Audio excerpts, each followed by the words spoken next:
ఈ మహాకృప కోసం మీ కృతజ్ఞతలు చెల్లిస్తూ ఎందరి జీవితాలను గురించి మేము వింటున్నామో వారి జీవితాలలో నుంచి ఒక్కో పాఠాన్ని మేము నేర్చుకుంటూ మా బ్రతుకులను సరిచేసుకుంటూ దినదినము మా భక్తి జీవితాన్ని వృద్ధి చేసుకుంటూ అనేక మందిని మీ వైపుకు నడిపించేవారముగా మీకు ఇష్టలంగా మాకిచ్చిన ఆయుష్కాలం అంతా కూడా బ్రతికి మీరున్న మహాలోకానికి చేరుకోవటానికి సహాయం చేయమని క్రీస్తు నామాన్ని ప్రార్థన అడుగుతున్నాము తండ్రి. ఆమెన్. ప్రభునందు ప్రేమైన దేవుని పిల్లలారా, యూదా రాజుల చరిత్ర గత కొన్ని రోజులుగా మనం మాట్లాడుకుంటున్నాం. ఒకప్పుడు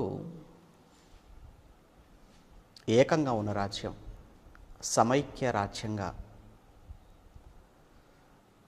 చుట్టూ ఉన్నటువంటి దేశాలలో ఒక గొప్ప పేరు కలిగిన,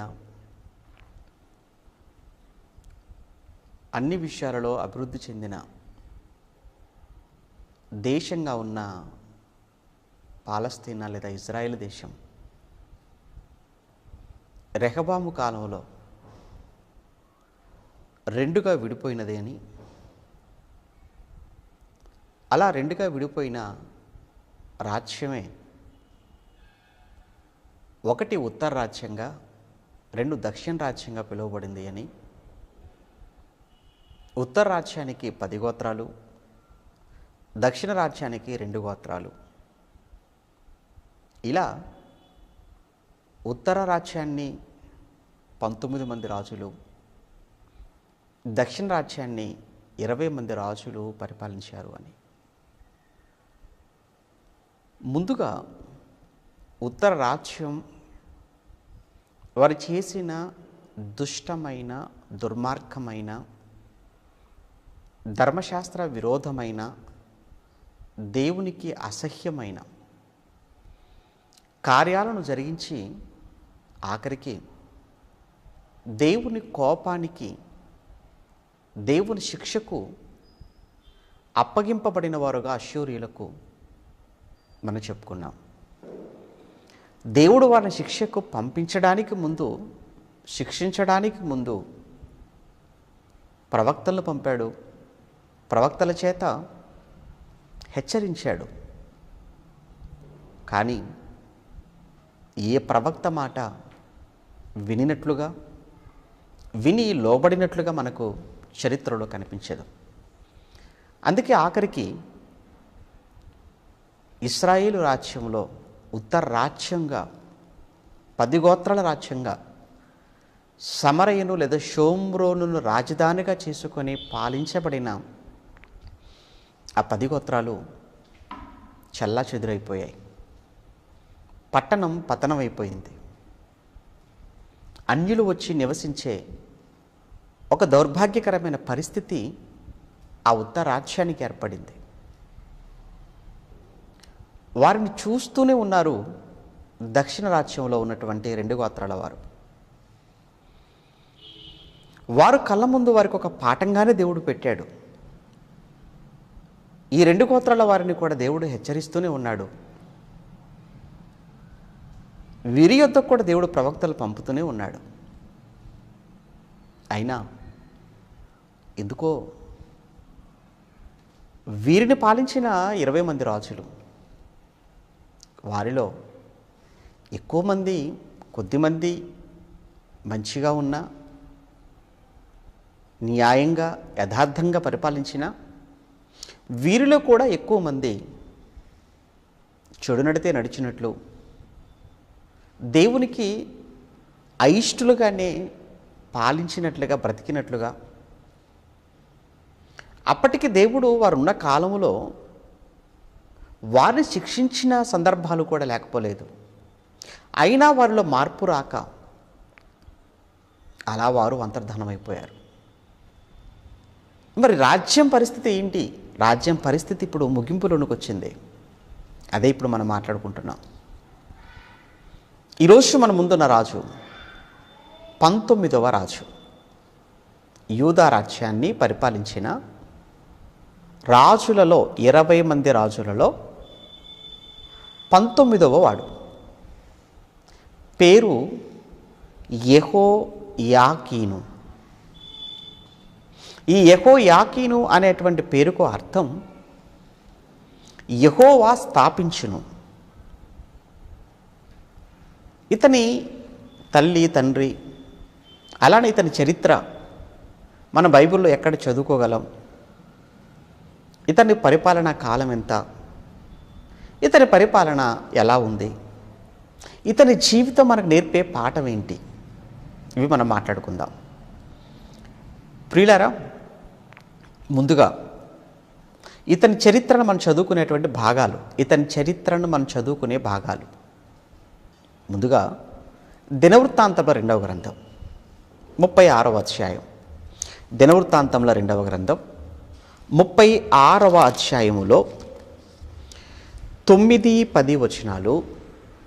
దినవృత్తాంతంలో 2వ గ్రంథం 36వ అధ్యాయం 9-10 వచనాలు. అలానే రెండవ సందర్భంగా రాజుల రెండవ గ్రంథం 24వ అధ్యాయం. రాజుల 2వ గ్రంథం 24:8-16 వచనాలు. రాజుల 2వ గ్రంథం 24వ అధ్యాయం 8-16 వచనాలలో, అలానే అదే రాజుల 2వ గ్రంథం 25వ అధ్యాయంలో 27-30 వచనాలు కూడా. అనగా రాజుల 2వ గ్రంథం 24వ అధ్యాయంలోను 25వ అధ్యాయంలోను దినవృత్తాంతంలో 2వ గ్రంథంలో ఒక 2 వచనాలలో 36వ అధ్యాయం 9-10 వచనాలలో మనం ఇతని చరిత్రను మనం చదువుకుంటాం. అయితే మరొక గ్రంథంలో కూడా ఇతని చరిత్ర మనకు కనబడుతుంది. అది ఇర్మియా గ్రంథం. అనగా ఇర్మియా ప్రవక్త కూడా ఇతని గురించి వ్రాసాడా అంటే వ్రాసాడు. కారణం, ఇర్మియా గారి కాలంలోనే కదా ఇతను కూడా పరిపాలించాడు, లేదా ఇతని పరిపాలనలోనే కదా ఇర్మియా గారు కూడా ప్రవక్తగా ఉన్నారు. కనుక ఈ యెహోయాకీను కాలములో ఎవరు ప్రవక్త అనగా ఈ ఇర్మియా గారు మేజర్ ప్రాఫెట్గా లేదా పెద్ద ప్రవక్తగా మనకు అతను కనబడతాడు. ఓకే, ప్రవచించాడు అతని గురించి. ఇక ఇర్మియా గ్రంథంలో మనం చదువుకుంటాం ఇతని చరిత్ర. మనం సుమారుగా ఇర్మియా గ్రంథంలో చాలా చోట్ల మనకు కనబడుతుంది. 24వ అధ్యాయంలో కావచ్చు, 27వ అధ్యాయంలో కానీ, 22లో కానీ, అలానే 28లో, చివరిలో మళ్ళీ 52వ అధ్యాయంలో కూడా అతని చరిత్ర మనం చదువుకుంటాం ఇర్మియా గ్రంథంలో. కనుక ఇర్మియా గ్రంథం 1, అలానే దినవృత్తాంతంలో 2వ గ్రంథం, రాసుల 2వ గ్రంథం, ఈ 3 గ్రంథాలలో యెహోయాకీను చరిత్ర మనకు కనబడుతుంది. ఇక మరొక విషయం ఇతని గురించి, ఇతని యెహోయాకీను యొక్క తల్లిదండ్రులు ఎవరు అనే విషయాన్ని కూడా చూస్తే, ఇతని తల్లిదండ్రులు, ఇతని తండ్రి వచ్చేసి యెహోయాకీముగా మనం గత క్లాస్లో మనం మాట్లాడుకున్నాం. ఇతని తండ్రి యెహోయాకీము. యెహోయాకీము ఎవరు? యెహోయాకీము యోషియా యొక్క కుమారుడు కదా. మంచి రాజు కదా యోషియా. 31 ఏళ్ళు పరిపాలించాడు అని మనం చెప్పుకున్నాం అతని గురించి. అంటే ఇతనికి ఏమవుతాడు? యోషియా గారు తాత అవుతాడు. యోషియా గారి మనువడు ఈ యెహోయాకీను. తండ్రి యెహోయాకీము 11 సంవత్సరాలు పరిపాలించాడు అతను కూడా. ఇక యెహోయాకీము యొక్క దుర్మార్గత్వం అనేది అది ఏ స్థాయిలో ఉందో అన్న సంగతి మనం అతని చరిత్రలో మనం మాట్లాడుకున్నప్పుడు చాలా విషయాలు మనం తెలుసుకున్నాం. చాలా దుర్మార్గంగా పరిపాలించిన వాడు యాకీము. ఆఖరికి దేవుని మాటలతో కూడుకున్న ఆ రోజు ఆ గ్రంథపు చుట్టను చాకుతో కోసి ఎదురుగా మండుచున్న ఆ కుంపటిలో వేయటం అన్నది జరిగింది. అంటే దేవుని గ్రంథాన్ని నిర్లక్ష్య పెట్టడం కాదు, దేవుని గ్రంథాన్ని తగలబెట్టినటువంటి ఆ జాబితాలో యాకీము ఉన్నాడు. అంటే చాలా భ్రష్టుడుగా మనకు కనబడుతున్నాడు యాకీము. అతని కడుపున పుట్టినవాడు యాకీము. ప్రియులారా, ఇక మరి ఇప్పుడు ఇతను ఎప్పుడు రాజు అయ్యాడండి, ఎంతకాలం పరిపాలించాడు, ఎలా పరిపాలించాడు అనే విషయాలు మనం చూసే ముందు ఇతనికి బైబిల్లో మరికొన్ని పేర్లు కూడా ఉన్నాయి. ఆ విషయాన్ని కూడా మీకు తెలియాలి. ఎందుకంటే మళ్ళీ బైబిల్ చదువుతున్నప్పుడు ఇక్కడ ఈ పేరు ఉంది, అక్కడ ఆ పేరు ఉంది అనేటువంటి కన్ఫ్యూజన్ కానీ, అతనెవరో ఇతనెవరో అనేటువంటి ఒక సందేహం కానీ మరలా మీకు ఉండకూడదు అని ఇతనికి మరొక 2 పేర్లు ఉన్నాయి. అవి మనకు ఇర్మియా గ్రంథంలో మనకు కనబడుతుంటాయి. ఒకటి యెకొన్యా అని, మరొకటి కొన్యా అని. అనగా యెహోయాకీనుకున్నటువంటి మరో 2 పేర్లు ఏంటయ్యా అంటే యెకొన్యా, కొన్యా.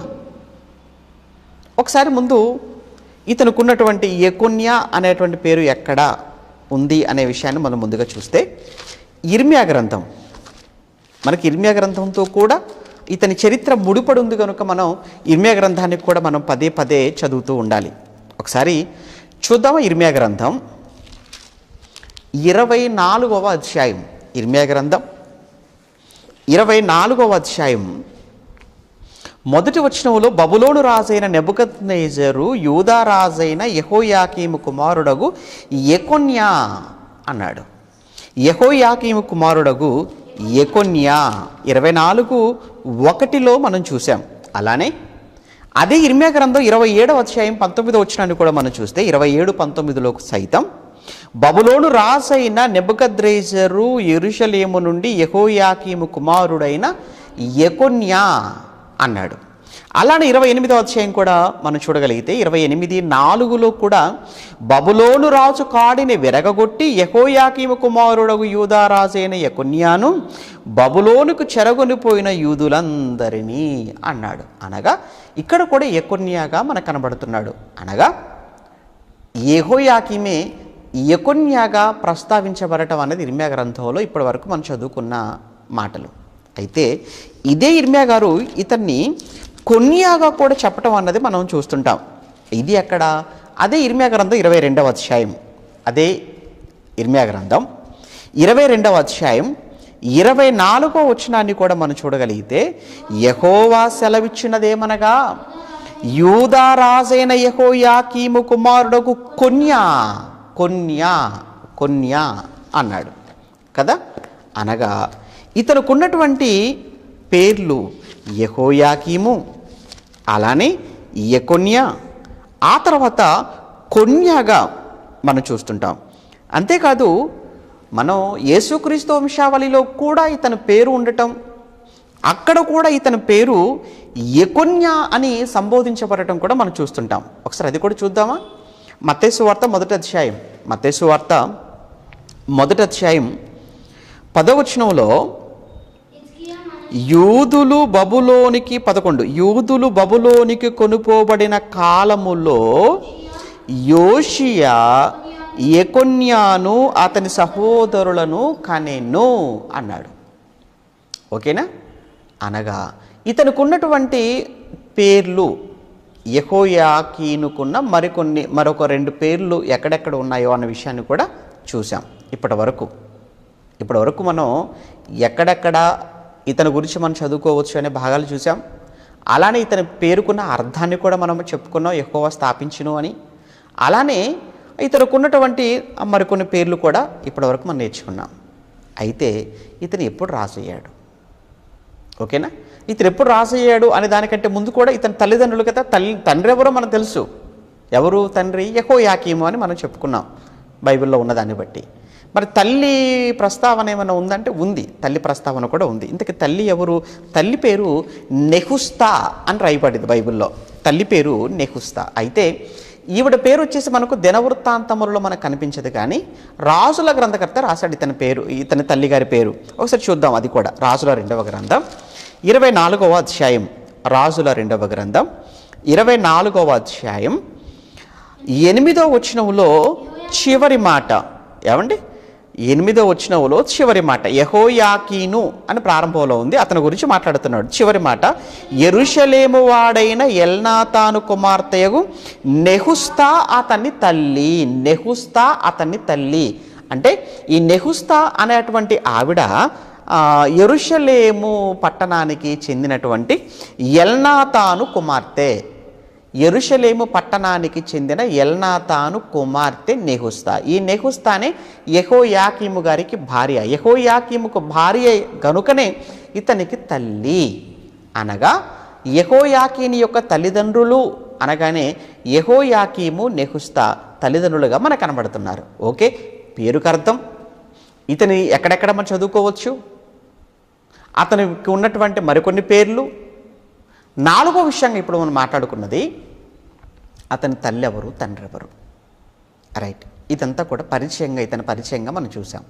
అయితే ఇప్పుడు ఎప్పుడు రాజు అయ్యాడు ఇతను ఎప్పుడు రాజు అయ్యాడు అనే విషయం నెక్స్ట్ మనం మాట్లాడుకుంటున్నాం. రైట్, ఇతను ఎప్పుడు రాజు అయ్యాడు అనేటువంటి విషయంలో ఒకసారి దినవృత్తాంతాల గ్రంథాన్ని చూద్దాం. నెక్స్ట్ రాజుల 2వ గ్రంథాన్ని కూడా చూద్దాం. జాగ్రత్తగా మీరు వినాలి. నేను కరెక్ట్గా పాయింట్ టు పాయింట్ మాట్లాడుతున్నాను కనుక మీరు జాగ్రత్తగా నోట్ చేసుకోవాలి. ఓకే, దినవృత్తాంతంలో 2వ గ్రంథం 36వ అధ్యాయం. దినవృత్తాంతంలో 2వ గ్రంథం 36వ అధ్యాయం 9-10 వచనాలు. యెహోయాకీను ఏలనారంభించినప్పుడు 8 ఏండ్ల వాడై యెరూషలేములో 3 నెలల 10 దినములు ఏలెను అన్నాడు. ఓకేనండి, యెహోయాకీను ఏలనారంభించినప్పుడు 8 ఏండ్ల వాడై యెరూషలేములో 3 నెలల 10 దినములే ఏలాడు. ఎప్పుడు రాజయ్యాడు? 8 ఏండ్ల వాడై. ఎంతకాలం? 3 నెలల 10 దినాలు. ఓకే, ఇదే విషయాన్ని ఒకసారి రాజుల గ్రంథంలో కూడా చూద్దాం. రాజుల గ్రంథంలో కూడా చూద్దాం. రాజుల 2వ గ్రంథం 24వ అధ్యాయం. రాజుల 2వ గ్రంథం 24వ అధ్యాయం 8వ వచనం నేనే చదువుతున్నాను. యెహోయాకీను ఏలనారంభించినప్పుడు 18 ఏండ్ల వాడై యెరూషలేమునందు 3 మాసములు ఏలెను అన్నాడు. ఇప్పుడు ఈ రెండింటినీ చదివిన తర్వాత జాగ్రత్తగా విన్న వాళ్ళకు, చదివిన వాళ్ళకు వెంటనే వాళ్ళ మనసులో ఒక సందేహం రావాలి, వెంటనే ఒక ప్రశ్న తలెత్తాలి. మరి మీకు ప్రశ్న వచ్చిందా రాలేదా అనేది మీకే తెలియాలి. సందేహం కలిగిందా రాలేదా ఈ 2 సందర్భాలు చదివిన తర్వాత అనేది అది మీకే విడిచిపెట్టేస్తుంది. మరి నాకు తెలియదు కదా, రావాలి జాగ్రత్తగా వింటే. ఏంటంటే చాలా పెద్ద సందేహమే ఇక్కడ ఉంది. ఏంటంటే అక్కడ వచ్చేసి 8 ఏండ్ల వాడై అని ఉంది దినవృత్తాంతాల గ్రంథంలో. ఇప్పుడు ఇక్కడ మనం చదువుకున్నటువంటి రాజుల 2వ గ్రంథంలోకి వచ్చేసరికి 18 ఏండ్ల వాడై అని ఉంది. ఇంతకీ అక్కడ 8 ఏండ్ల వాడై అన్నది రైటా, ఇక్కడ 18 ఏండ్ల వాడై అన్నది రైటా? ఏమంటే మరీ 10 ఏండ్ల డిఫరెన్స్ కదండి. ఇంతకీ ఏది రైటు? 8 రైటా, 18 రైటా? ఏమండి, ఇలాంటివి కొన్ని చూపిస్తుంటారు కదా, మత ఛాందసవాదులు కావచ్చు, నాస్తిక హేతువాదులు కానివ్వండి, బైబిల్లో తప్పు పట్టాలనుకున్న వాళ్ళు ఇలాంటి మాటలు కొన్ని చూపించి బైబిల్లో వైరుధ్యాలు ఉన్నాయంటూ, బైబిల్లో తప్పులు ఉన్నాయంటూ అని మాట్లాడుతూ ఉంటారు. ఇప్పుడు ఈ చదివిన తర్వాత సహజంగా సగటు వ్యక్తిలో సందేహం కలగక మానదు. నిజమే కదండి, 8 18 8 18 18 8 ఏది రైటు? విషయం ఏంటంటే 18 రైటు. 18 ఎలా రైటు? 18 ఎలా రైట్ అవుతుంది? 18 ఎలా రైట్ అని మనం చెప్పగలుగుతున్నాం. మరి అక్కడ 8 అని ఎందుకు ఉందని అంటే 8 అనేది అచ్చు తప్పుపడి ఉండొచ్చు అనేది ఒక అభిప్రాయం.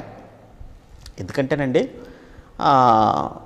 హిబ్రూ నుంచి కదా పాత నిబంధన అంతా కూడా తర్జుమా చేయబడింది.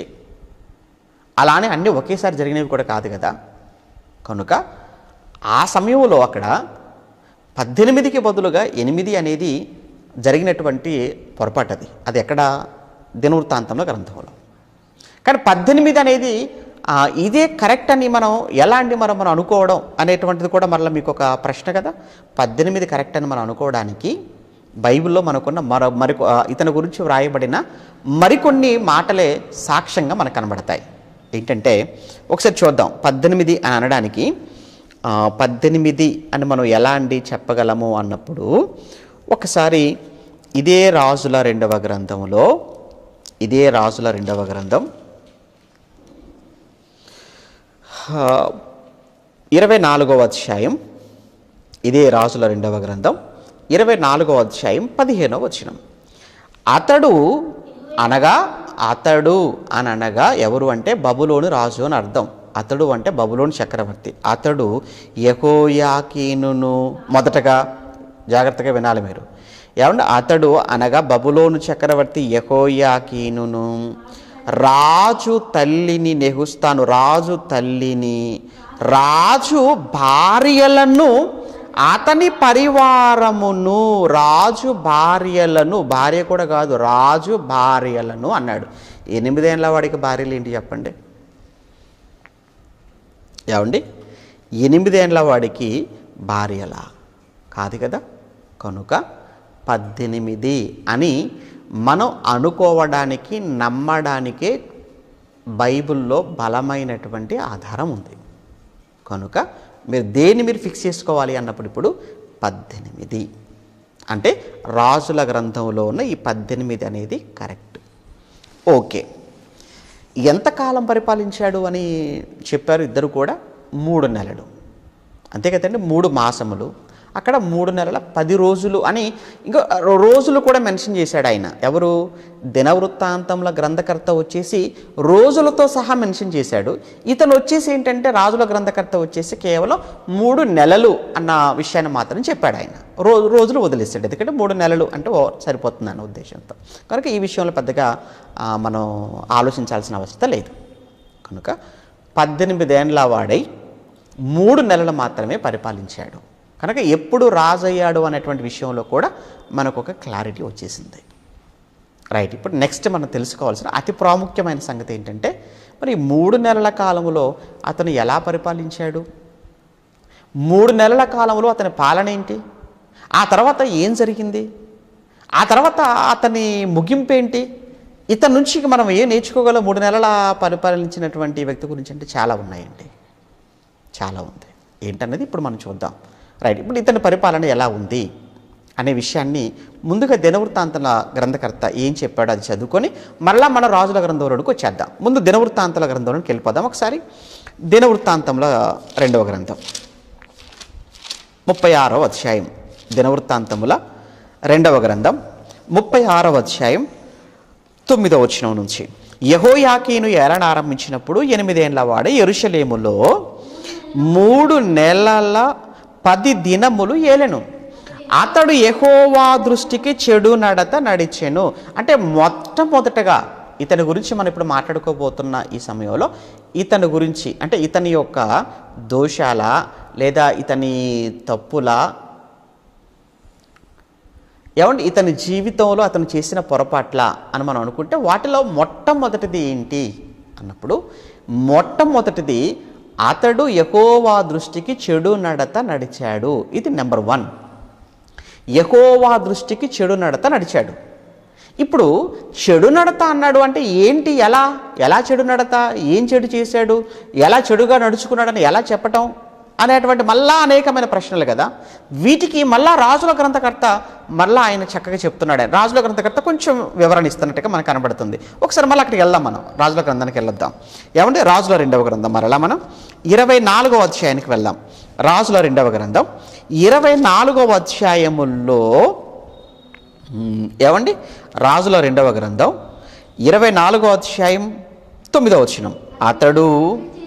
అతడు అనగా యెహోయాకీను తన తండ్రి చేసిన దానినంతటి ప్రకారముగా యెహోవా దృష్టికి చెడు నడత నడిచెను. తన తండ్రి చేసిన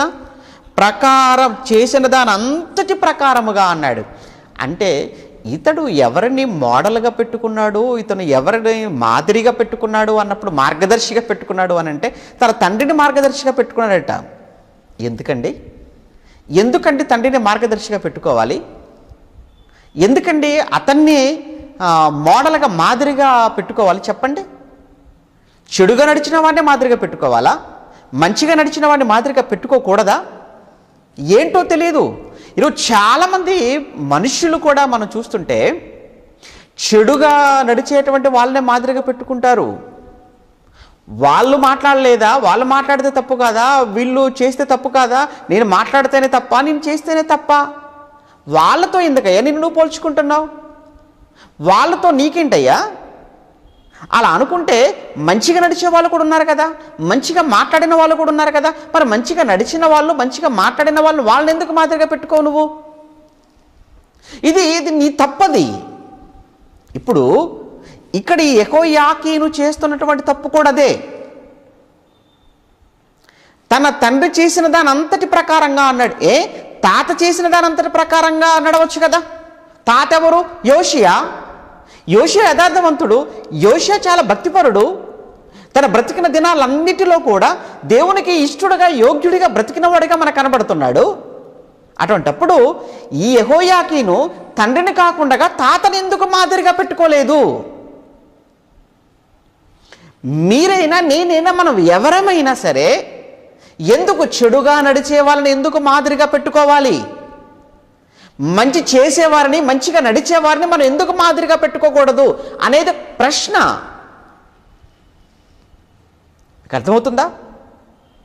మీరు ప్రతి విషయంలో కూడా మాదిరిగా పెట్టుకోవలసింది ఎప్పుడు కూడా మీకన్నా గొప్పగా, మీకన్నా ఉన్నతంగా దేవుడి కోసం బ్రతికేవారు, ఇచ్చేవారు, చేసేవారు, వారిని మీరు మాదిరిగా పెట్టుకోవాలి తప్ప మీకన్నా బలహీనులుగా భక్తిలో ఉన్న వారిని మీరు మాదిరిగా పెట్టుకోకండి.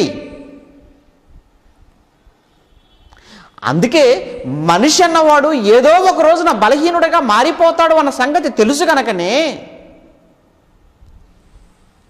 పౌలు గారి హెబ్రీ పత్రిక రాస్తూ విశ్వాసమునకు కర్తయు దానిని కొనసాగించువాడైన యేసు వైపు చూచుచు అన్నాడు. యేసును చూడండి అన్నాడు. ఎంత కాన్ఫిడెన్స్గా చెప్పాడు అంటే పౌలు గారు, నేను క్రీస్తును పోలి నడుచుకుంటున్నాను, మీరు నన్ను పోలి నడుచుకోండి అన్నాడు. మరి నువ్వు ఎవరిని పోలి నడుచుకుంటున్నావు? నువ్వు ఎవరిని మాదిరిగా పెట్టుకుంటున్నావు? నువ్వు వద్దు. మనుషులెవరిని మాదిరి ఈ రోజుల్లో, అందులో ప్రత్యేకించి ఈ రోజుల్లో మాదిరిగా పెట్టుకోదగినంత గొప్ప జీవితాలు, బ్రతుకులు ఎవరు ఉన్నాయంటారు మీరు చెప్పండి? ఎవరండి? వాక్య ప్రకారంగా బ్రతుకుతున్నాం అనుకుంటున్న వాళ్ళు ఎక్కడికి మనకు కనపడుతున్నారు చెప్పండి? అందుకే మనం మాదిరిగా పెట్టుకోవలసింది బైబిల్లో ఉన్న భక్తులను మాదిరిగా పెట్టుకోండి.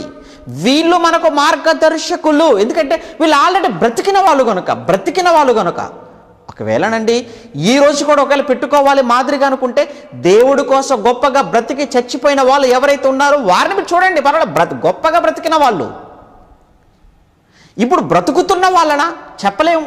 ఈరోజు బ్రతుకుతున్నారు, రేపు ఏమైపోతారో తెలియదు. పౌలంతటి మహనీయుడు, మహానుభావుడే అన్న మాట మనకు తెలుసు కదా.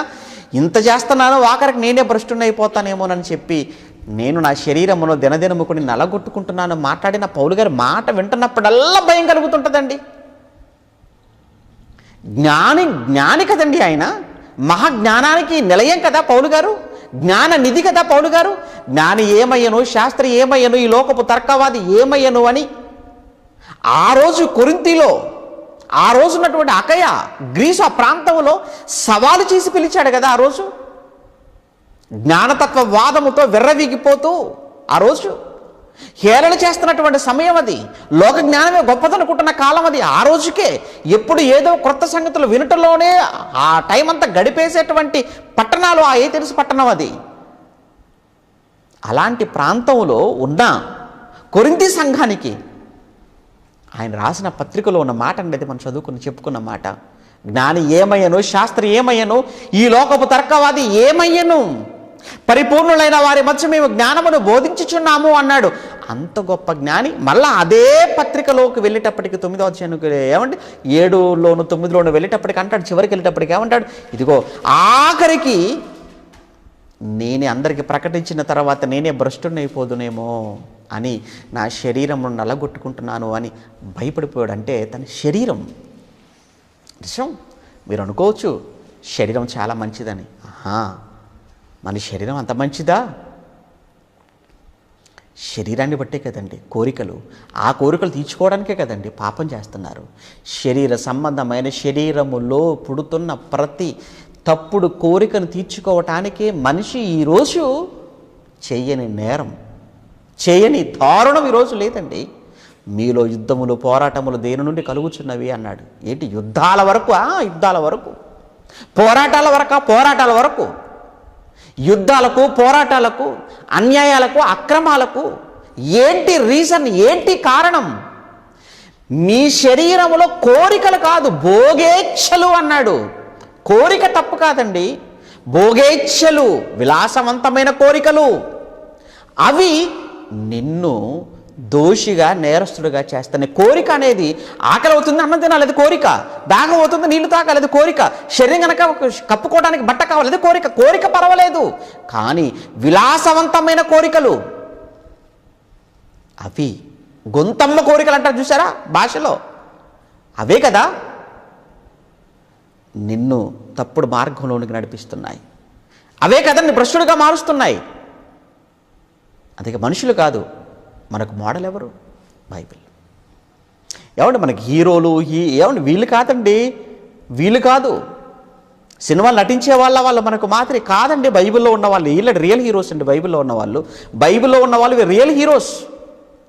తెర మీద నటించే వాళ్ళు కాదు, రియల్ హీరోస్. వాళ్ళు రీల్ అంటే నటించే వాళ్ళు, తెర మీద కనిపించి నటించే వాళ్ళు. వాళ్ళ జీవితాలు ఏంటో మనం చూస్తూనే ఉన్నవాడి పేపర్లో.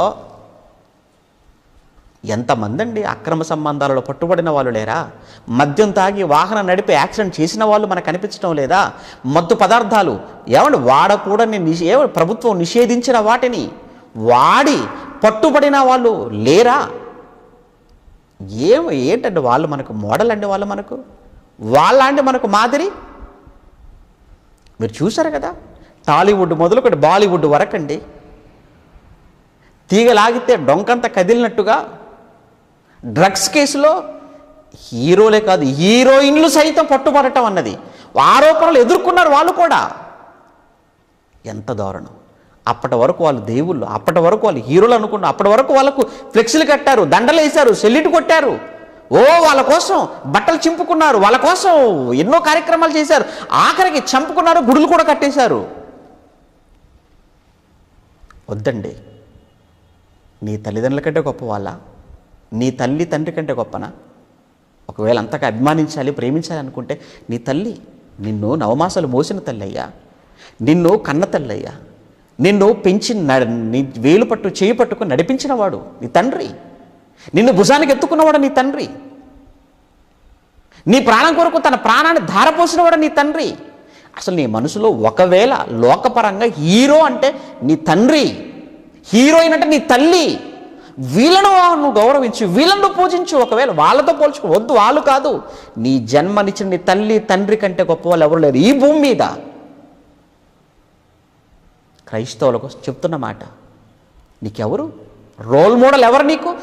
బైబిల్లో ఉన్నటువంటి భక్తులు మనకు రోల్ మోడల్.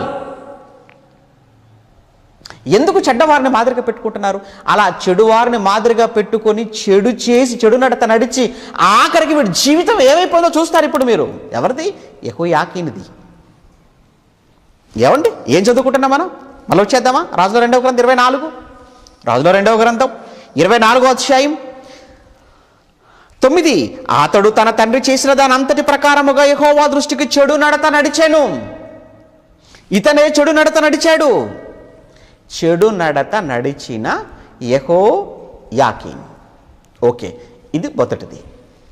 ఇక మరి ఇలా చెడు నడత నడిచే సమయంలో దేవుడు పంపించి, సేవకుని పంపించి హెచ్చరించిన, గద్దించడం ఏం చేయలేదా? మీకు అనుమానం రావచ్చు. ఎందుకు చేయడండి? దేవుడు చేస్తాడు, చేశాడు. ఎవరిని పంపించాడా?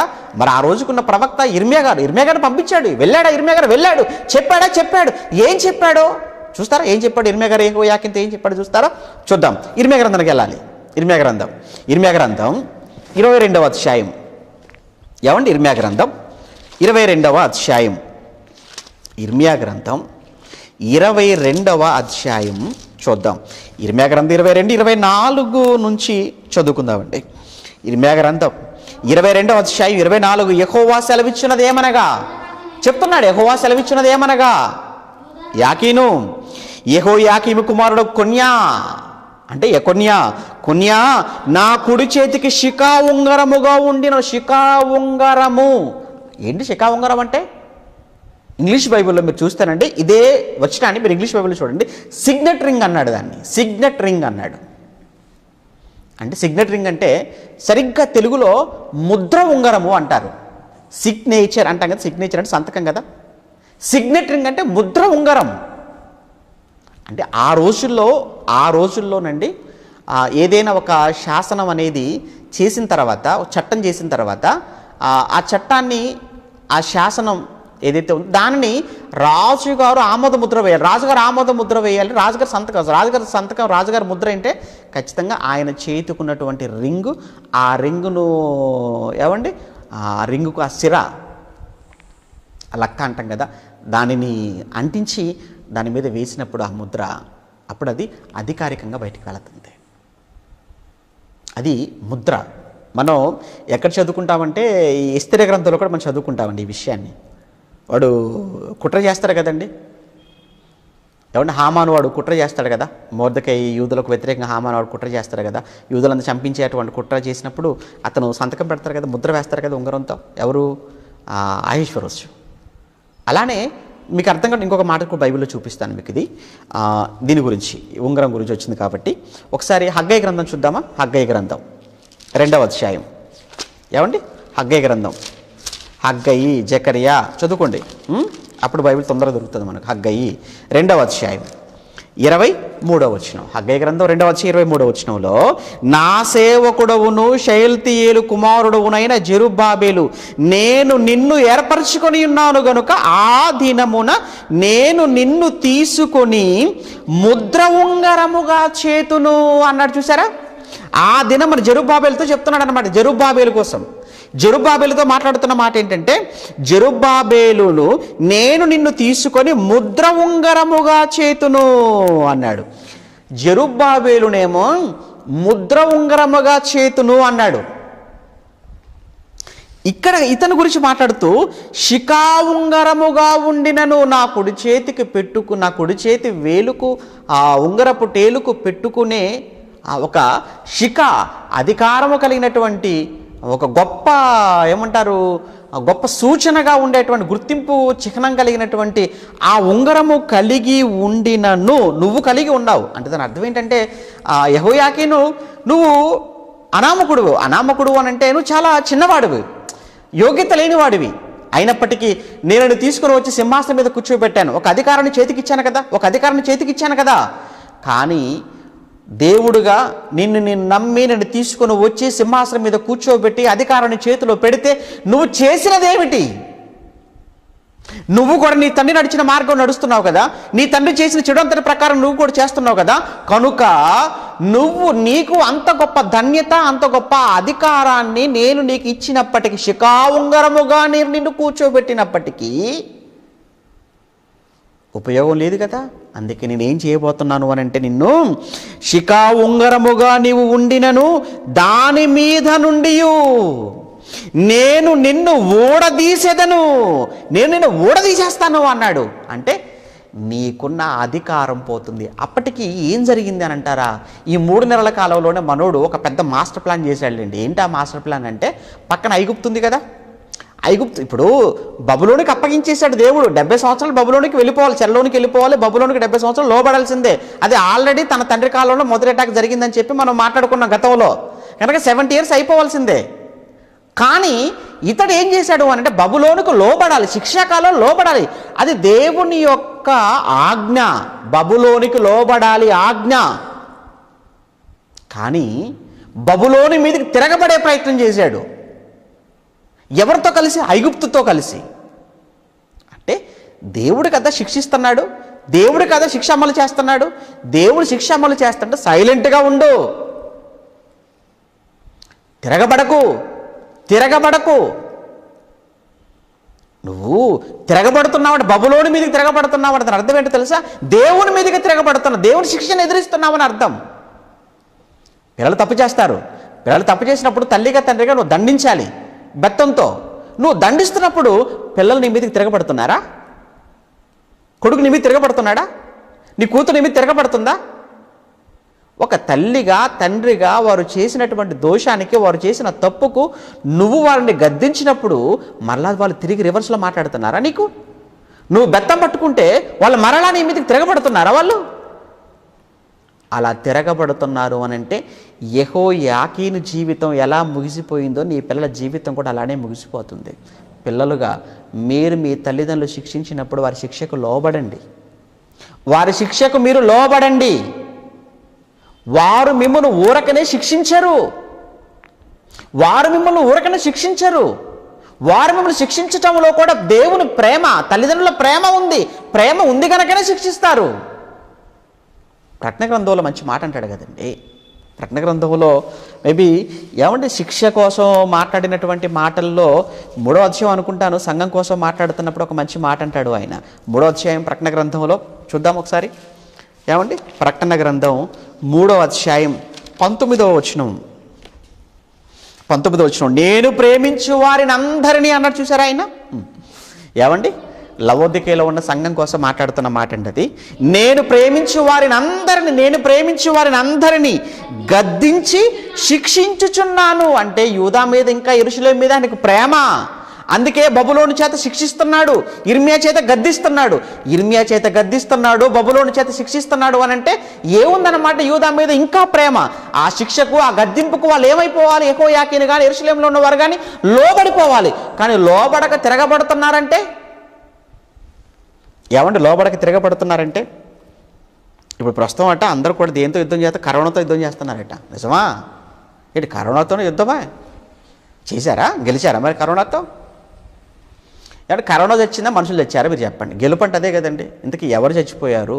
కరోనా చచ్చిపోయిందా, మనుషులు చచ్చిపోయారా? ఎవరండి చనిపోయారు? మనుషులు చచ్చిపోయారండి. మనుషులు చచ్చిపోయారు. ఎంతమంది చనిపోయారండి? ఏమండి చాలామందిని మన దేశంలోనే 1,00,000 మంది చనిపోయారండి.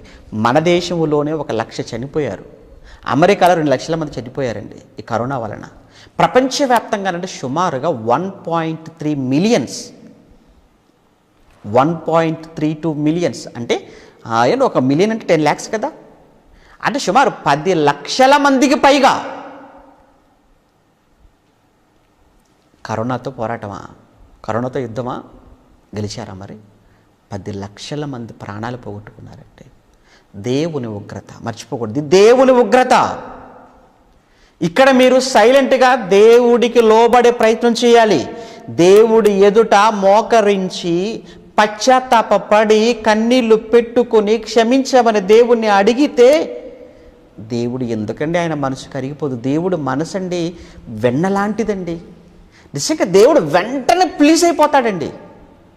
ఎంతగా దేవుడు వెంటనే ఏమంటే సంతోషపడతాడు అని అంటే ఆయన ఎక్కడో అష్షూరు సామ్రాజ్యానికి ఏమన్నా టైగ్రిస్ నదిని ఆనుకొని ఉన్న ఆ నినెవే పట్టణం, ఒకనాడు యోనా వెళ్ళి నినెవే పట్టణం అంతా కలియ తిరిగి నినెవే పట్టణం అంతా కూడా తిరుగుతూ మీరు మారండి మారండి మారండి, మీ ప్రవర్తన చాలా విపరీతం అయిపోయింది, మీరు మారకపోతే దేవుడు ఉగ్రత మీ మీదకి రాకపోతుంది అని దేవుడు ఏమండి ఎప్పుడైతే నేను యోనా ప్రకటన చేశాడో రాజు మొదలుకొని మంత్రులు మొదలుకొని సామాన్యుల వరకు అందరూ కూడా వారి వారి సింహాసనాలను వారి అధికారాలను అన్నీ కూడా విడిచిపెట్టి దిగి వచ్చి గోనెపట్ట కట్టుకొని బూడిదలో కూర్చుండి వారు దుర్మార్గతను విడిచిపెట్టారట. అక్కడ రాయబడిన విషయం ఏంటంటే వారు దుర్మార్గతను మానుకున్నారట, వారి చెడును మానుకున్నారట.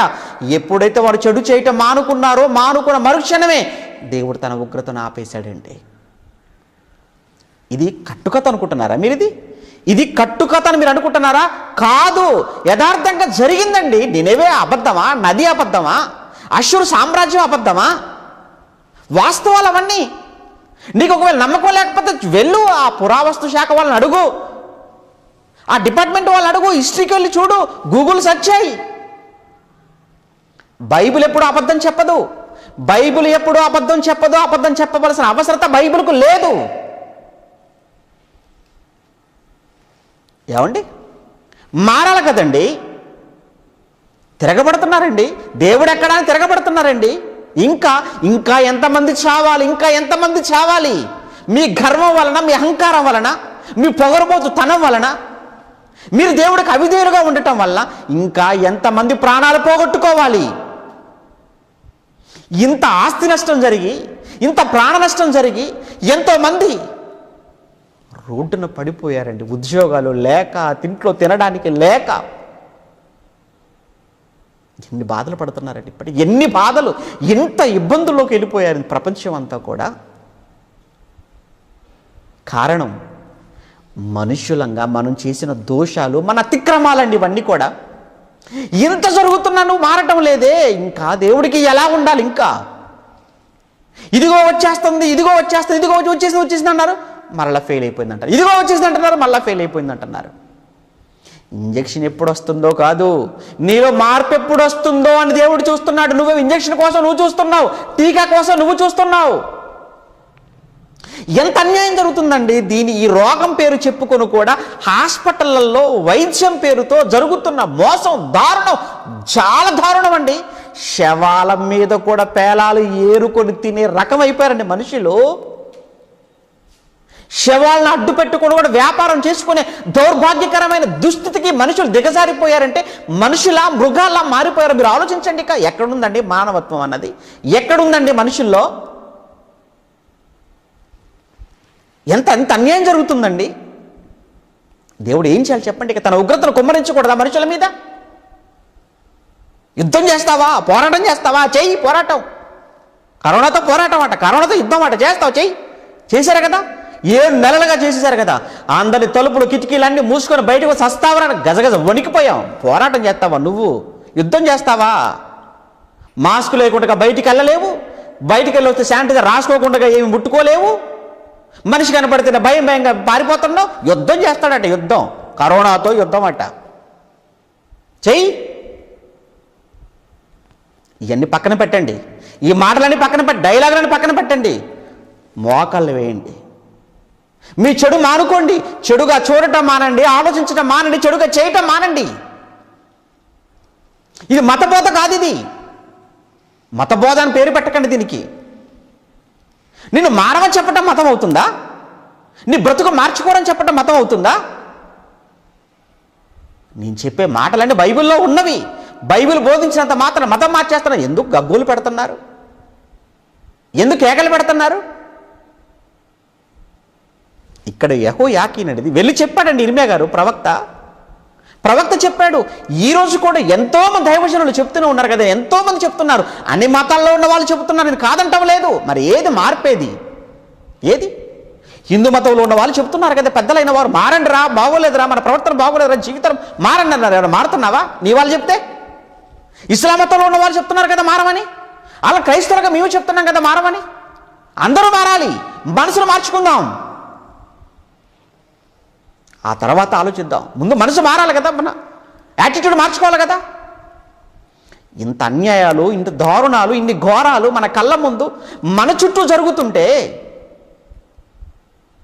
ఎలా చెప్పండి? ఇక దేవుడు ఎలా అండి? ఆయన ఆవేశం ఎలా అండి చల్లారేది? ఆయన కోపం ఎలా అండి చల్లారుతుంది? ఇది ఏమంటే రేపు పొద్దున ఇది ఇంజక్షన్ వచ్చింది, టీకా వచ్చింది అనుకుంటావా? ఇది టీకా వస్తే మరొకటి రెడీగా ఉంటుంది. ఏమనుకోండి, మరొకటి రాదండి. చావాలి, సమాజం చావాలి. ఎంత బాధండి. సాటి మనుషులంగా మనమే ఇంత బాధపడుతుంటే, చేసినవాడండి దేవుడు, సృష్టిని చేసినవాడండి, నీకు జన్మనిచ్చినవాడు, నిన్ను భరిస్తున్నవాడు ఆయనకి ఎలా ఉండాలి చెప్పండి? ఆయనకి ఎంత పెయిన్ ఉండాలి, ఇంకా ఆయనకి ఎంత వేదన ఉండాలి ఆయనకి, దేవుడికి. యెహోయాకీనును తీసుకుని వచ్చి కూర్చోబెట్టాడు. కానీ వీడేం చేస్తున్నాడు తెలుసా అండి? దేవుడి శిక్ష అమలవుతుంది. ఏమంటే బబులోను ద్వారా యూదా మీదకి దేవుడి శిక్ష అమలవుతుంటే వీడు పక్కన వాడితో కలిసి వాడి మీద పోరాటం చేద్దాం అనుకుంటున్నాడు బబులోనుతో. ఏం చేస్తావు పోరాటం? నువ్వు చేస్తావా? చేయగలవా? దేవుడు పంపితే నువ్వు దేవుని ఎదిరించగలవా? దిగిపోయాడు, చెప్పేశాడండి. ఇక నువ్వు మారవరా, నువ్వు శిఖా ఉంగరముగా నిన్ను దేవుడు తీసుకొచ్చి కూర్చోబెట్టాడు. కానీ నువ్వు ఎక్కడ మారుతున్నావు? ప్రియులారా, చాలా గొప్ప చేశాడు కదా యెహోయాకీను, రాజుగా చేశాడు కదా. నిన్ను నన్ను రాజుగా చేశాడు. క్రైస్తవులంగా మనం ఏమనుకుంటున్నాం? మనం రాజులం. మీరు తన ఆశ్చర్యకరమైన వెలుగులోనికి అన్నట్టు కదా, చీకటిలో నుండి తన ఆశ్చర్యకరమైన వెలుగులోనికి మిమ్మల్ని పిలిచిన వాని గుణాతిశయములు ప్రచురించుటకు మీరు ఏర్పరచబడిన వంశము, రాజులని యాజక సమూహం. 1 పేతురు పత్రిక 2:9 అండి. తెలుసు కదా మాట. మనమెవరో? మనం రాజులమే. మనల్ని కూడా శిఖా ఉంగరముగానే దేవుడు చేశాడు, మనల్ని కూడా. అయితే నిన్ను రాజుగా తీసుకుని వచ్చి కూర్చోబెట్టాడు. నిన్ను రాజుగా చేయడానికి ముందు నువ్వెక్కడున్నావు? ఎక్కడో పాపం అనే బురదలో ఉన్నావు కదా. పాపంలో కొట్టుమిట్టాడుతున్నావు కదా, చీకట్లో ఉన్నావు కదా, అంధకారంలో ఉన్నావు కదా, ఎక్కడో లోకపు జీవితంలో ఎన్నింటికో బానిసైపోయి బ్రతుకుతున్నావు కదా. అబద్ధాలకు, దొంగతనాలకు, మోసాలకు, వ్యభిచారానికి, త్రాగుడుకు, ఏమంటే అన్ని రకాల చెడు వ్యసనాలకు బానిసై బ్రతుకుతున్న నిన్ను దేవుడు పైకెత్తాడు. ఎత్తి నన్ను తీసుకొచ్చి ఎక్కడ కూర్చోబెట్టాడు తెలుసా? నిన్ను కూడా ఎక్కడ కూర్చోబెట్టాడు తెలుసా? యెహోయాకీనును సింహాసనం మీద కూర్చోబెట్టినట్టుగా ఉంగరపు తొడిగి నిన్ను కూడా దేవుడు రాజుగా కూర్చోబెట్టాడయ్యా. క్రైస్తవుడు నువ్వంటే ఏమో రాజువు, నువ్వు క్రీస్తు రాజ్యంలో రాజువు. నువ్వు రాజు అన్న సంగతి తెలియక ఇంకా పేడ, పురుగు, దుమ్ము, ధూళి ఇవా నువ్వు రాజువు. నువ్వు మరి నిన్ను కూడా తీసుకుని వచ్చి రాజుకు కూర్చోబెడితే నువ్వు చేసేదేంటి? నువ్వేం చేయగలుగుతున్నావు? ఆ రోజు ఇచ్చిన అవకాశాన్ని ఉపయోగించుకొనక దుర్వినియోగం చేసి దేవుడి మీదగా తిరుగుబాటు చేసిన యెహోయాకీనును విసిరిపడేస్తా అన్నాడు. విసిరేశాడు. నిన్ను కూడా విసిరేస్తాడు. ఇది యిర్మీయా ద్వారా చెప్పిన హెచ్చరిక అండి. అంటే సేవకుడి ద్వారా గద్దించాడు. అంటే దేవుడు ఎప్పుడు కూడా శిక్షించే ముందు గద్దిస్తాడు. గద్దింపుకు లోపడితే శిక్ష ఉండదు, గుర్తుంచుకోండి. శిక్షించే ముందు గద్దింపు ఉంటుంది, శిక్షకు వెళ్ళే ముందు గద్దింపు ఉంటుంది. గద్దింపుకు లోపడితే శిక్ష ఉండదు. ఇప్పుడు యాకీను గద్దించాడు, లోబడితే బాగుండేది, కానీ లోబడలేదు గనక ఇప్పుడు యాకీని మీదకి నెక్స్ట్ ఏం రాబోతుంది? ఇప్పుడైతే శిక్ష. మొదటగా ఏం మాట్లాడుకున్న మొదటి పాయింట్ ఏంటి? యెహోయాకీను చెడు నడత నడిచాడు. మొదటిది ఏంటా చెడు? తండ్రి నడిచిన మార్గం. 2, అలా చెడు నడత నడిచే సమయంలో దేవుడు ఏం చేశాడు? అతన్ని వదిలేశాడా? లేదు, కాపాడుకునే ప్రయత్నం చేశాడు. కాపాడుకున్నాడని ఎలా చెప్పగలం? యిర్మీయాను పంపించాడు. 2వ పాయింట్ అంటే సేవకుని గద్దింపు. ఇప్పుడు సేవకుని గద్దించాడు, ఇప్పుడు లోబడలేదు. నెక్స్ట్ ఏంటన్నమాట? నెక్స్ట్ ఏం జరగాలి? గద్దింపుకు లోపడిన వాడు హఠాత్తుగా నాశనం, శిక్ష. మరి శిక్ష అమలు జరుగుతుంది. ఇప్పుడు 3వ పాయింట్, యెహోయాకీను జీవితంలో 3వ సంఘటన, అది శిక్షాకాలం. ఏంటి శిక్ష? ఎలాంటి శిక్ష? దేవుడు ఏమండి అక్కడ మీరు చూస్తుంటే నిన్ను ఊడదీసేదను అంటే మాట్లాడేశాడండి. తీసేశాడా? తీసేశాడు. ఎక్కడ చెప్పగలం? ఏమండి దినవృత్తాంతంలో 2వ గ్రంథం 36వ అధ్యాయం. దినవృత్తాంతంలో 2వ గ్రంథం 36వ అధ్యాయం 10వ వచనం. ప్రియులారా, 36:10 వచనంలో, ఏడాది నాటికి రాజు నెబుకద్నెజరు దూతలను పంపి యెహోయాకీనును బబులోనికి రప్పించి, ఇక్కడ కొంచెం సాఫ్ట్గా ఉంటుంది, ఇక్కడ కొంచెం సాఫ్ట్గా ఉంది. దినవృత్తాంత గ్రంథకర్త ఏంటోలే కానీ కొంచెం సాఫ్ట్గా రాశాడు, మెత్తగా రాశాడండి ఇక్కడ. కానీ రాజుల గ్రంథకర్త మాత్రం చాలా కఠినంగా రాశాడండి. ఒకసారి అక్కడికి వెళ్దాం, ఆయన దగ్గరికి వెళ్దాం. రాజుల గ్రంథంలో చూద్దాం. రాజుల 2వ గ్రంథం 24వ అధ్యాయం. రాజుల 2వ గ్రంథం 24వ అధ్యాయములో మనం 10 నుంచి చూద్దామండి. 10 నుంచి ఆ కాలమందు అంటే అయ్యగారి కాలమందు అని అర్థం. యెహోయాకీను గారి కాలమందు యిర్మీయా గారికి గద్దించిన లోబడిన కాలమందు అని అది మీరు మనసులో పెట్టుకోవాలి. ఎంతకాలం అంటే 3 నెలలేనండి. అయ్యగారు పరిపాలించింది ఎంతో కాలం, 3 సంవత్సరం 3 నెలలే. చూద్దాం. బబులోను రాజు నెబుకద్నెజరు యొక్క సేవకులు యెరూషలేము మీదికి వచ్చి పట్టణమునకు ముట్టడి వేసిరి. జరిగిపోయింది. ముట్టడి జరుగుతుంది. ఇది ఎన్నోది అనుకుంటున్నాం మనం? 2వది కదండి. ఏమండి యెహోయాకీను కాలం జరుగుతున్న 2వ ముట్టడి. ముట్టడి వేసిరి. వారు పట్టణమునకు ముట్టడి వేయించుండగా బబులోను రాజు నెబుకద్నెజరు తానే స్వయంగా దిగిపోయాడు. ముందు సైనికులు వచ్చేసి ముట్టడి వేశారు. ముట్టడి వేస్తున్న సమయంలో ఇప్పుడు లేదు, ఏకంగా రాజుగా నెబుకద్నెజరు ఆయనే రంగంలోకి దిగిపడి ఆయనే వచ్చేసాడండి. ఇక రాజే వచ్చేసాడంటే ఇక బీభత్సం, అల్లకల్లోలంగా ఉంటుంది. ఇక చూద్దాం ఎంత అల్లకల్లోలంగా మారిపోయిందో పరిస్థితి. పట్టణ సిచ్యువేషన్ మనం చూస్తుంటే దాని మీదకి వచ్చాను. అప్పుడు యూదా రాజైన యెహోయాకీనును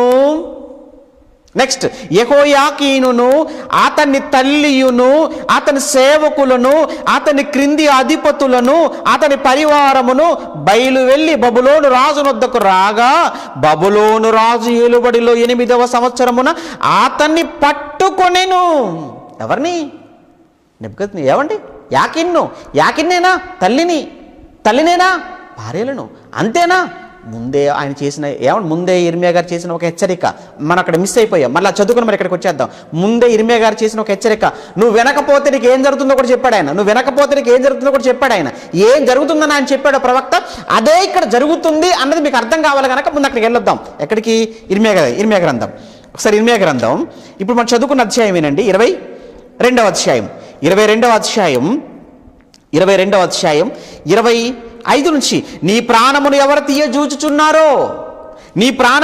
తీయజూచుచున్నారో, నీవెవరికి భయపడుచున్నావో, నీ ప్రాణాన్ని తీయజూచున్నావు. నువ్వు ఎవరికి భయపడుతున్నావు? బబులోను రాజుకే కదా, నువ్వు బబులోను రాజుకే కదా భయపడుతున్నావు, నెబుకద్నెజరుకే కదా. అయితే నువ్వు ఎవరికి భయపడుతున్నావో వారి చేతికి, అనగా బబులోను రాజు నెబుకద్నెజరు చేతికి, అతను కల్దీయుల చేతికి నిన్ను అప్పగించుచున్నాను. కారణం ఏంటంటే నువ్వు లోబడకుండగా నువ్వు మళ్ళీ ఆయన మీదకి తిరుగుబాటు చేద్దాం అనుకుంటా. ఆయన మీద తిరుగుబాటు చేయటం అంటే దేవుని మీదకి తిరుగుబాటు చేయటం అని అర్థం రా. యెహోయాకీను ఎందుకురా పోయి దేవుడితో పెట్టుకుంటున్నావు నువ్వు? ఇర్మియా గారు చెప్పారని చక్కగా చెప్తున్నాడు ఆయన. ఇదిగో నువ్వు కానీ అలా ఇలానే చేస్తే నీకు ఏం జరుగుతుంది అంటున్నాడు ఆయన. నిన్ను కనిన నీ తల్లిని మీ జన్మభూమి కాని పరదేశములోనికి విసరివేసేదను. అబ్బా ఎంత మాట అండి! పంపుదును అంటే మెత్తగా ఉంది కదా, పంపుదును అంటే విసరివేసేదను అన్నాడు. అనంటే ఎక్కడికి? పరాయి దేశములోనికి విసిరిపడేస్తాను అన్నాడు అంతే. ఎంత అవమానం అండి, ఎంత అవమానం! ఎవడు ఒక రాజు కదండి, రాజుగా సింహాసనం మీద కూర్చొని పరిపాలన చేయవలసిన వాడు ఎక్కడో పరాయి దేశంలో ఒక బానిసగా విసిరివేయబడుతున్నాడు. తనతో పాటు భార్య, తల్లి, పిల్లలు అందరూ వెళ్ళిపోవాల్సిన దుర్గతి అతనికి పడుతుంది అని అంటే తలక్రిందులైపోయింది కదా జీవితం. అందుకే తలక్రిందులుగా మారిన యెహోయాకీను జీవిత చరిత్ర మారిందా? తలక్రిందులు అయిందో కాదో చూద్దాం. నిన్ను కనిన నీ తల్లిని మీ జన్మభూమి కాని ప్రదేశంలో విసిరివేసేదను, మీరు అక్కడనే చచ్చెదరు అన్నాడు అంతే. మళ్ళా మీ జన్మభూమికి తిరిగి రారు, ఇక్కడికి యెరూషలేముకు రారు, అక్కడనే చస్తారా. వారు తిరిగి రావాలని బహుగా ఆశపడు దేశమునకు వారు తిరిగి రారు. ఆశపడతారు, మళ్ళీ యెరూషలేముకి వెళ్ళిపోవాలి, కానీ జరగదు అది. కొన్యానతుడిది హేయమైన ఓటి కుండ వంటివాడా అంటే పగిలిపోయిన కుండ వంటివాడా అని అర్థం. పగిలిపోయిన కుండ వంటివాడా, నీ జీవితం పగిలిపోయిందిరా. పగిలిపోయిన కుండ ఎవరికి ఉపయోగం? పగిలిపోయిన కుండ దేనికి ఉపయోగం? అలానే నీ జీవితం, నీ బ్రతుకు కూడా దేవుని మాట వినక, లోబడక, దేవుడికి విరోధముగా చేయెత్తుతున్నావు అని అంటే నువ్వు కూడా పగిలిపోయిన కుండ వంటి వాడవే. పగిలిపోయిన కుండని ఎలా బయట పారవేస్తారో నిన్ను కూడా దేవుడు విసిరివేయబోతున్నాడు. ఎక్కడికి విసిరివేయబోతున్నాడు తెలుసా? కుండ అయితే ఇంటి బయట, నిన్నైతే పరాయి దేశంలోనే విసిరివేయబోతున్నాడు. పనికి మాలిన ఘటమా, అతడును అతని సంతానమును విసిరివేయుడి. తామెరగని దేశములోనికి ఎలా త్రోయబడితిరి. దేశమా యెహోవా మాట వినుము. దేశమా, ఏ దేశమైనా, భారతదేశమా, ఏ దేశమైనా దేవుడు మాట ఏం చెప్తాడు? దేవుడు చెడు చేయమని చెప్పడే, పాడైపోమని చెప్పడే, తప్పు చేయమని చెప్పడే, బాగుపడమనే కదా చెప్తాడు. బైబిల్ పై నల్ల ఆట ఎందుకుంది? నీ నల్లని గుండెలను, నీ నల్లని హృదయం, చీకటి హృదయాన్ని వెలుగుగా మార్చేది బైబిలు. నల్ల అట్ట పుస్తకం అని హేళన చేస్తావా? హేళనగా మాట్లాడతారా బైబిల్ గురించి? ఆ నల్ల అట్ట పుస్తకమే కదా నీ నల్ల గుండెలు నిద్రపోతుంది. అందుకే కదా భయపడిపోతున్నారు. ఎక్కడ బైబిల్ పంచినా, ఎక్కడ పత్రిక ఇచ్చినా, ఎక్కడ మాట్లాడినా ఎందుకంత భయం? ఏమనుకుంటున్నారు? బైబిల్ అంటే మారిపోవాలండి.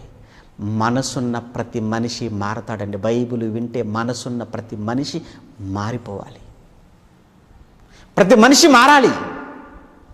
ఇక్కడ చూడండి, దేశమా యెహోవా మాట వినుము, నా మాట వినుము. యెహోవా ఇలాగూ సెలవిచ్చుచున్నాడు,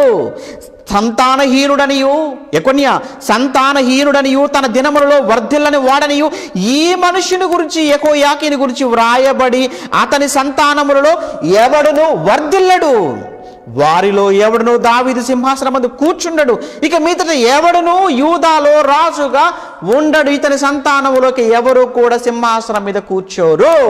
శాపం ఎవరికి వచ్చింది? శాపం యెహోయాకీనికే కాదండి శాపం, పుట్టబోయే పిల్లలకు, పుట్టిన పిల్లలకు కూడా శాపం. వాళ్ళేం చేశారండి పిల్లలు అని మీరు అనొచ్చు.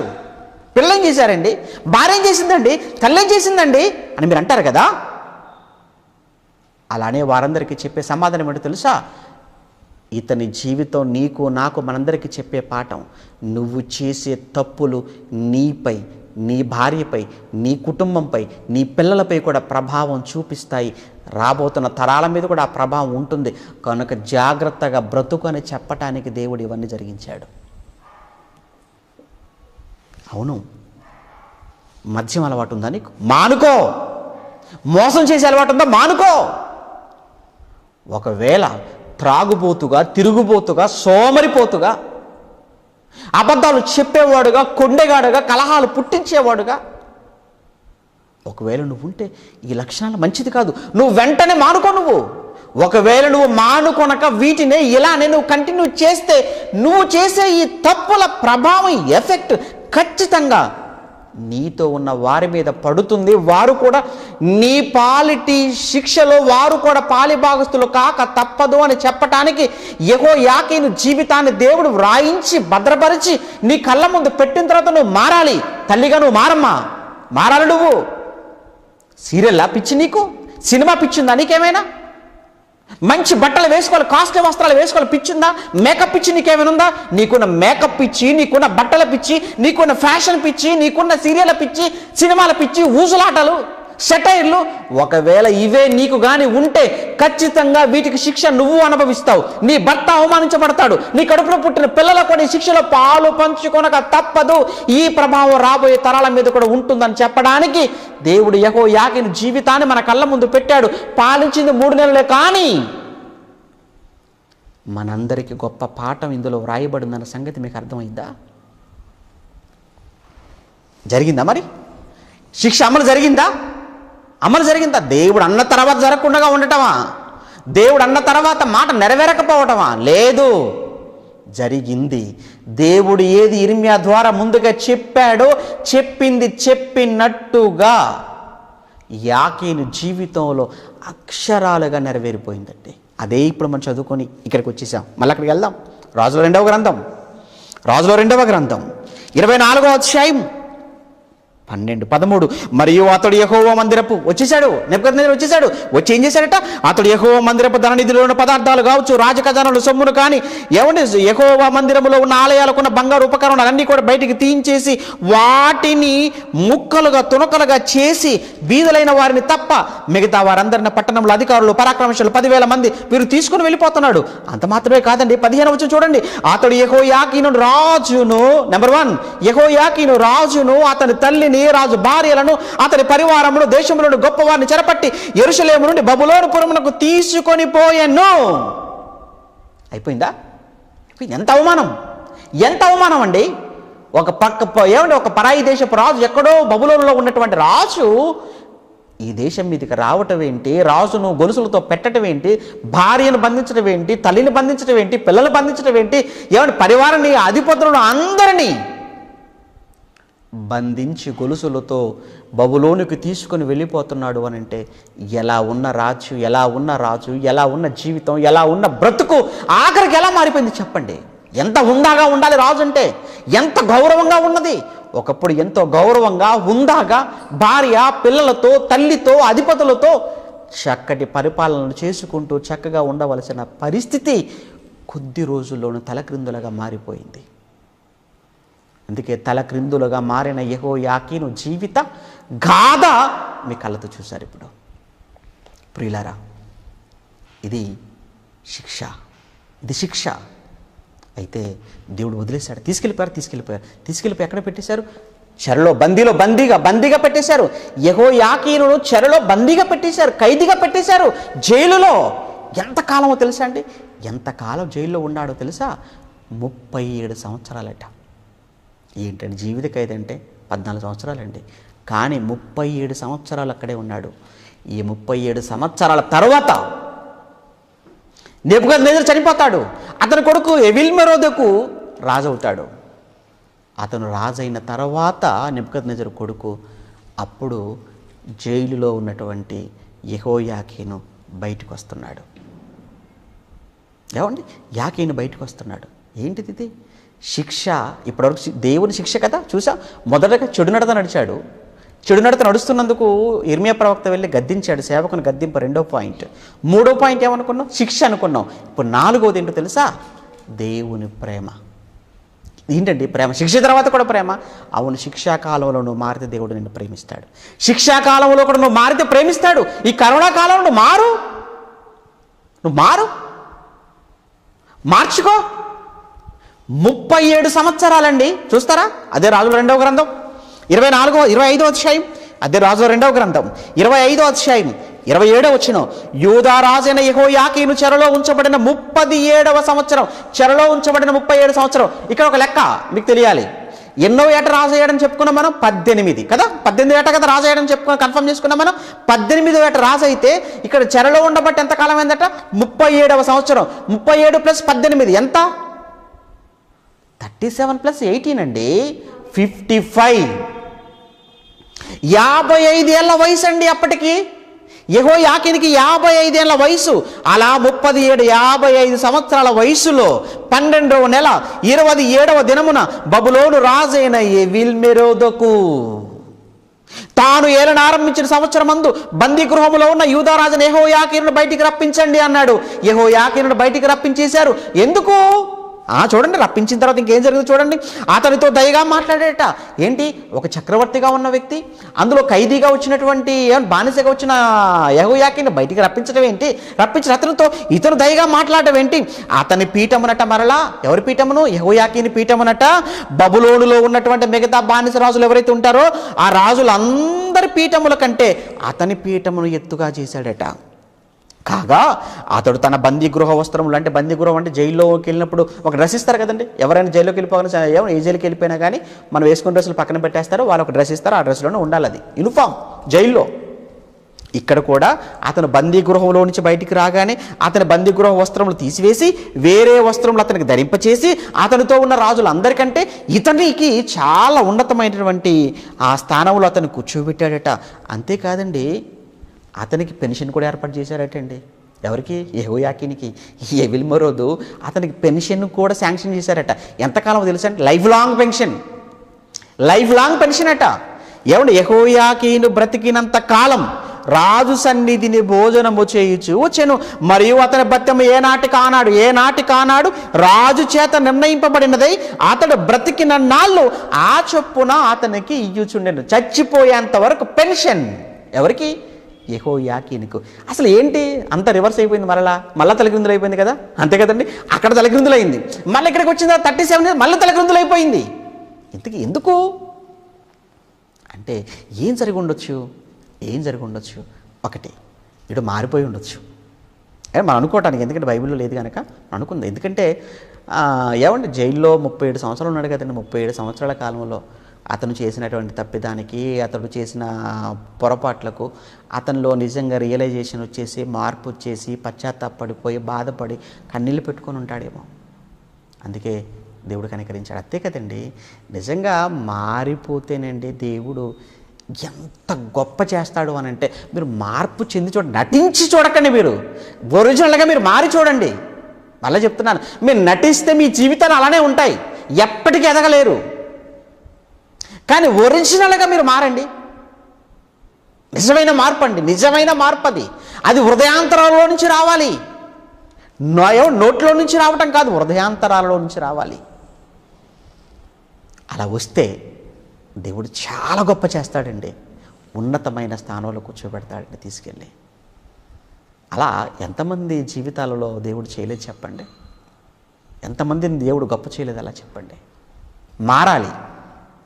ఇక్కడ యెహోయాకీను కూడా మారిపోయి ఉండొచ్చండి.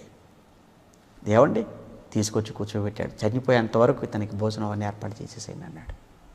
అంటే ఇక్కడ దేవుని ప్రేమ మనకు కనబడుతుంది కదా. దేవుని ప్రేమ ఇందులో కనబడుతుంది. దేవుని ప్రేమ అండి ఇది. దేవుని ప్రేమ యెహోయాకీను పట్ల దేవుని ప్రేమ. దేవుని శిక్ష చూసాం, సేవను గద్దింపు చూసాం, అతను చెడు నడత చూసాం, సేవను గద్దింపు చూసాం, ఆ తర్వాత దేవుని శిక్ష చూసాం. ఇప్పుడేం చూసాము? దేవుని ప్రేమను చూసాం. దేవుడు ప్రేమిస్తే అలా ఉంటుందా? నిజంగా దేవుడు ప్రేమిస్తే కొన్ని సందర్భాల నుండి మనకు మాటలు ఉండవండి అసలు, అంత గొప్పగా. అప్పుడప్పుడు చూడండి, కొంతమంది ఇంటికి వెళ్ళినప్పుడు వాళ్ళు చూపించే ప్రేమను చూస్తుంటారండి, తట్టుకోలేకపోతే ఎక్కువ ఉండలేం కూడా అండి అక్కడ. జనరల్గా నిజమండి, ప్రాక్టికల్గా నాకు అనుభవం కనుక చెప్తున్నాను. మీటింగ్స్కి వెళ్తుంటాం కదండి, కొన్ని ఇంట్లో కొంతమంది సహోదరుల ఇంట్లోకి అడుగుపెట్టినప్పుడు వాళ్ళు చూపించే ప్రేమ, వాళ్ళు మాట్లాడే మాటలు, వాళ్ళు ఇచ్చే ఆతిథ్యాన్ని చూస్తుంటే తొందరగా వెళ్ళిపోవాలనిపించిందండి. ఎందుకంటే అంత ప్రేమ ఎక్కువైన ఉండలేము అక్కడ మనం. అంత గొప్ప ప్రేమ అండి. దేవుడు కూడానండి నిజంగా అంత బాగా ప్రేమిస్తాడండి. ఏంటండి అసలు బానిస కదండి. ఏమండి అసలు ఆ జీవితం అలా అయిపోతుంది చివరిలో అని మీరు ఎక్స్పెక్ట్ చేశారా మీరు? లేదండి. కానీ చూసారా, దేవుడు చేశాడు. ఇదే విషయాన్ని మీరు ఇర్మియా గ్రంథంలో కూడా మీరు చదువుకోవచ్చండి. ఇదే విషయాన్ని మీరు ఇర్మియా గ్రంథం 52వ అధ్యాయంలో కూడా మీరు 31 నుంచి 34లో కూడా మీకు కనబడుతుందండి. ఏమండి ఇది యెహోయాకీను యొక్క ఆ తర్వాతనండి అతను ఎలా చనిపోయాడు ఏంటి అది మనకు లేదు. అక్కడే చనిపోయాడు మొత్తానికి. ఏమండి ఎక్కడ? బబులోన్లో చనిపోయాడు. ఇంతటితో యెహోయాకీను జీవిత చరిత్ర కూడా క్లోజ్. మరి యెహోయాకీనుని తీసుకుని వెళ్ళిపోయాడు కదా, మరి అప్పుడు అక్కడ రాజు ఉండాలి కదండి. మరి రాజు ఎవరండి కదా? అది ప్రశ్న కదా, మీ ప్రశ్న కదా. మరి అతను తీసుకుని వెళ్ళిపోయిన అక్కడ రాజుని ఎవరిని చేశాడు, అతను ఎలా పరిపాలించాడు, అతని ఏమండి అతని నుంచి మనం ఏం నేర్చుకోవాలి? చివరి రాజు అండి, ఇక చివరి రాజు. ఆ చివరి రాజు గురించి మనం రేపు ఎల్లుండి ఇలా మనం మాట్లాడుకుందాం. ఓకే, ఇక ఈ చరిత్రను ఇంతటితో క్లోజ్ ముగించేస్తున్నాను. ప్రియులారా, మరి మొదటిసారిగా ఈరోజే ఒకవేళ ఎవరైనా లైవ్ ద్వారా వాక్యాన్ని వింటున్న వాళ్ళు ఎవరైనా ఉంటే దయచేసి గమనించండి. ఇప్పుడు మీరు విన్నటువంటి మెసేజ్ ఇలాంటివి ప్రతిరోజు లైవ్ ద్వారా మీరు వినాలి అనుకుంటే, మీకు నోటిఫికేషన్ రూపంలో రావాలనుకుంటే ఖచ్చితంగా మీరు సబ్స్క్రైబ్ చేసుకోవటం మర్చిపోకండి, ఛానల్ అలా లైక్ చేయటం మర్చిపోకండి. విన్న పాఠం పైన మీ అభిప్రాయాలు ఖచ్చితంగా కామెంట్స్ బాక్స్ ఉంటుంది కదా, చాట్లో కాదు కామెంట్ సెక్షన్ ఉంటుంది లైవ్ అయిపోయిన తర్వాత. ఆ కామెంట్స్లో తప్పనిసరిగా మీ అభిప్రాయాలు మీరు వ్యక్తం చేయండి. అలానే అనేక మందికి షేర్ చేయటం మీరు మర్చిపోకూడదు. అలానే ఎవరైనా ఎగ్జామ్ రాయాలి, ఇప్పుడు చెప్పిన పాఠం పైన ఎగ్జామ్స్ జరుగుతున్నాయి. ప్రతిరోజు ఉదయం 9 గంటలకు చెప్పిన పాఠం పై నుంచి 10 ప్రశ్నలు అడగటం జరుగుతుంది. ఆ ప్రశ్నలు కేవలం బైబిల్ వరల్డ్ అనే వాట్సాప్ గ్రూప్ ఉంది, ఆ గ్రూప్లో ఉన్న వారికి మాత్రం ప్రశ్నలు జరుగుతాయి. కనుక మీరు ఎవరైనా కానీ మొదటిసారిగా లైవ్ చూస్తుంటే మేము ఎగ్జామ్ రాయాలని మీరు అనుకుంటే ఆ వాట్సాప్ నెంబర్లకు మీ పేరు, మీ ఊరు వాళ్ళకి పంపించండి. వాళ్ళు మీ గ్రూప్లో యాడ్ చేస్తారు. 9 గంటలకు ప్రశ్న పేపర్ వస్తుంది. వెంటనే 10 గంటల లోపు మీరు సమాధానాలు వారికి వ్రాసి వాయిస్ రికార్డింగ్ ద్వారానే పంపించవచ్చు, వ్రాసి ఫోటో తీసైనా పెట్టవచ్చు, మీరేం టైప్ చేసైనా పెట్టవచ్చు, ఏదో ఒక విధంగా. కానీ మీరు చూసి మాత్రం రాయకూడదు, వింటూ మాత్రం మీరు పాట వింటూ మీరు ఎగ్జామ్